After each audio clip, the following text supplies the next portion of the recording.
철저한 반성. 철저한 반성을 왜 꼽았냐 하면은 이제 여러분 한국에서 또 다른 지역으로 꼭 미국뿐만이 아니고 다른 곳으로 이민을 하시기 위해서 그 이민을 결정하셨을 때는 내가 한국에 사는 것이 정말 한계에 다다랐다. 나는 무언가 더 나은 삶을 챌린지하고 싶다. 도전하고 싶다. 이런 마음 때문에 이제 결심을 하시게 되신 것 아니겠습니까? 그런데 문제는 내가 여태까지 살아온 것에서 한국에서 살았던 것에서 무엇이 문제였을까? 내가 왜 이곳에서 훌륭하게 적응하지 못했을까?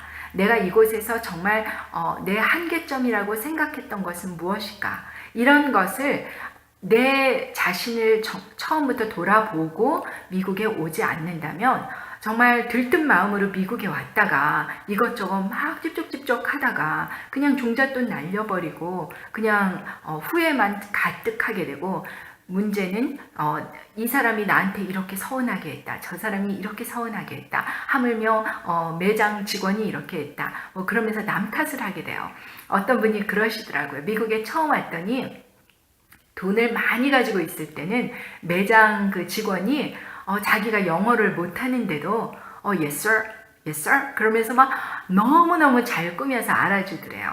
그런데 자신이 이제 돈이 다 떨어지고 정말 몇 년 뒤에 똑같은 매장을 가서 정말 어떻게 이것을 좀 반품하거나 아니면 싸게 되팔 수 있는 방법이 뭐냐고 이렇게 물어보니까 그 매장 직원이 알아들었음에도 불구하고 1, 2년 동안 영어가 늘었을 거 아니에요. 그렇지만 알아들었음에도 불구하고 what? 그러면서 아주 기분 나쁘게 가라고 그렇게 얘기하더래요. 똑같은 직원이. 그래서 자기가 거기에서 굉장히 비참함을 느꼈다고. 돈이 있었을 때는 사람이 자기를 대우하는 게 틀려지고 돈이 없어지면, 돈이 마르면 주위에 이분 매장의 직원조차도 자기를 무시한다고 그렇게 생각하면서 굉장히 서운해하는 것을 볼 때, 자, 이런 서운함, 그것은 어떻게 보면 당연한 일이겠죠. 매장 직원은 귀찮은 일에 휘말리기가 싫으니까 자신이 할 수 있는 능력 바뀌니까 이제 손님에게 자기한테 이런 부탁을 하지 말라는 것으로 거부를 반응을 한 것이겠죠. 자, 그렇다면 여러분 미국에 살면서 이렇게 생각을 해보세요. 내가 미국에 오래 살았어요. 근데 어떤 사람이 자꾸 모른다 그러면서 나를 괴롭히면서 뭐 그렇다고 해서 내게 돈이 생기는 것도 아닌데 계속 전화해 대고 물어보고 그러면은 아무리 친한 사이라고 하더라도 좀 귀찮을 수 있겠죠.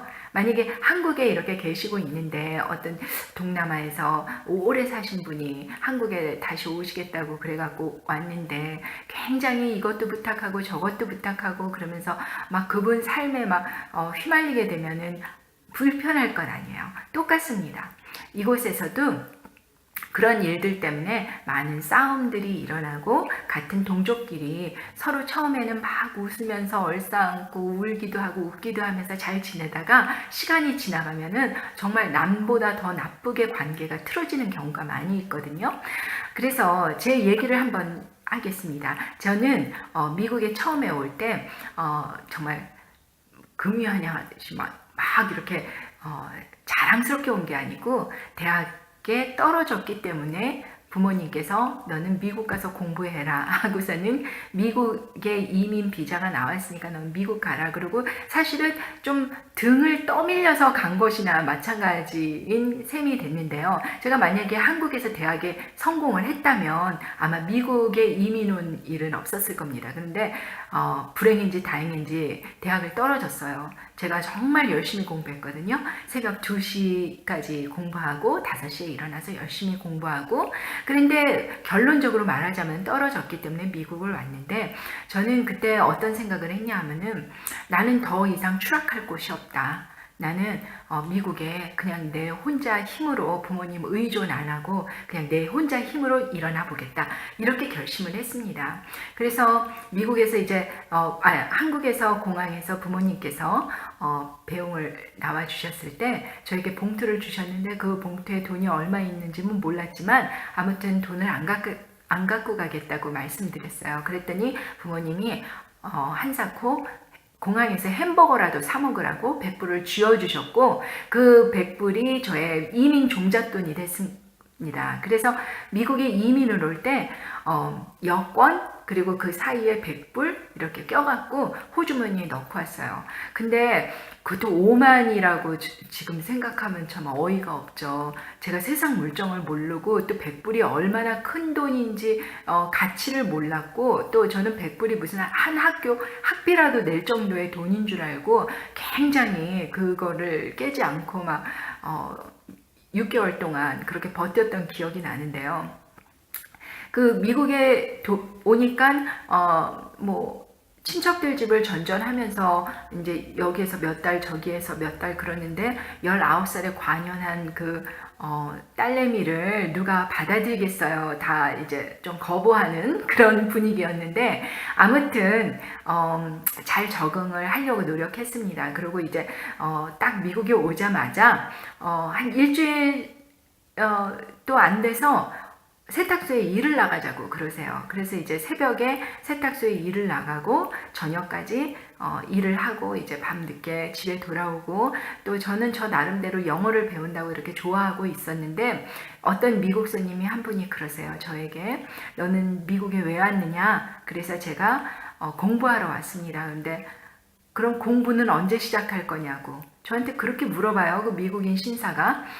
그래서 그 말이 제 뇌리에서 떠나질 않았어요. 한 달간을 그렇게 도와드리다가 지금 생각해 보니까 그게 하나님의 음성이었던 것 같기도 하고 정말 저는 그때 내가 이럴 때가 아니지. 내가 19살 내가 학업에 실패를 해서 대학 진학에 실패를 해서 미국을 왔는데 미국에서 세탁소에서 평생 일하면 안 되겠다 이런 생각을 하고서는 저를 가까운 아무 대학이나 떨고 튀어 달라고 그래서 저녁 때 집에 가실 때 저를 픽업해 달라고 그렇게 부탁을 드렸어요. 굉장히 안 좋아하시는 것 같았는데 그래도 저는 저의 갈 길을 가야 되기 때문에 아침 7시 반에 학교에 떨어져서 저녁 7시 반까지 12시간 동안 물도 안 먹고 12시간 동안 꼬박 굶으면서 도서실에서 그냥 뭐 도서실이니까 영문서적이 여기저기 있을 거 아니에요. 그냥 꺼내서 읽고 그냥 그렇게 생활했습니다. 지금 생각해 보니까 그때 신앙도 굉장히 많이 깊어졌고요.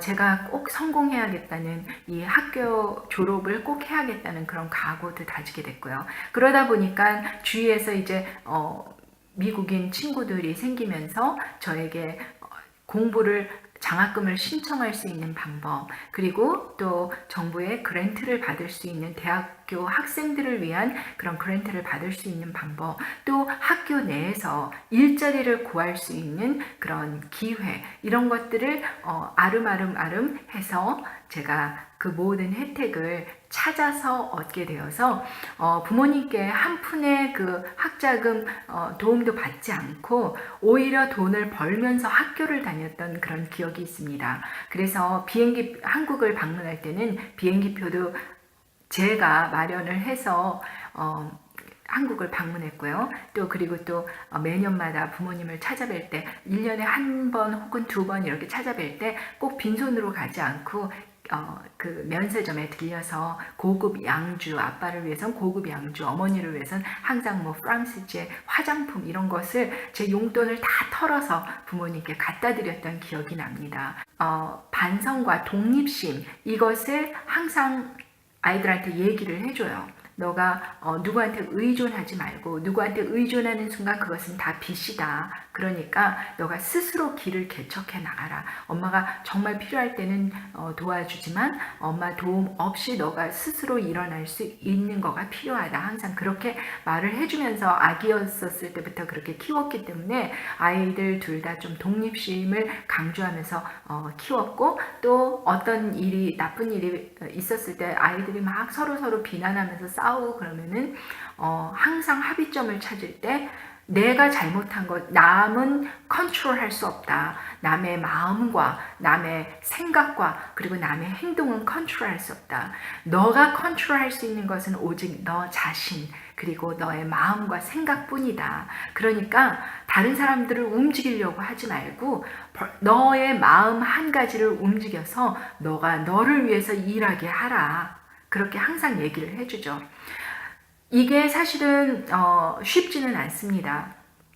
굉장히 서러움이 많아요. 12시간 굶을 때 저는 제가 일하던 그 사무실 그 책상 밑에 1리터짜리 콜라에다가 항상 그런 말을 써놨어요. 제가 콜라를까 너무너무 먹고 싶어 갖고서는 이 100불짜리를 깰까 말까 고민을 하다가 발길을 돌아서고 또 발길을 돌아서고 정말 목마름, 특히 여름 같은 때는 찌는 듯이 덥잖아요. 갈증이 나고 막 그러는데 수돗물을 먹기는 좀 그렇고 그래서 제가 그 갈증을 참아가면서 12시간 동안 참았을 때 그때 그 밴딩머신에서 나오는 그 시원한 그 콜라 한 잔 쫙 마시면 얼마나 시원할까 그 상상을 하다가 뚫어지게 그 밴딩머신을 노려보다가 뒤돌아서서 안 마셨던 그 기억이 그런 헝그리 마인드로 제가 살고자 책상 밑에 콜라에다 hungry,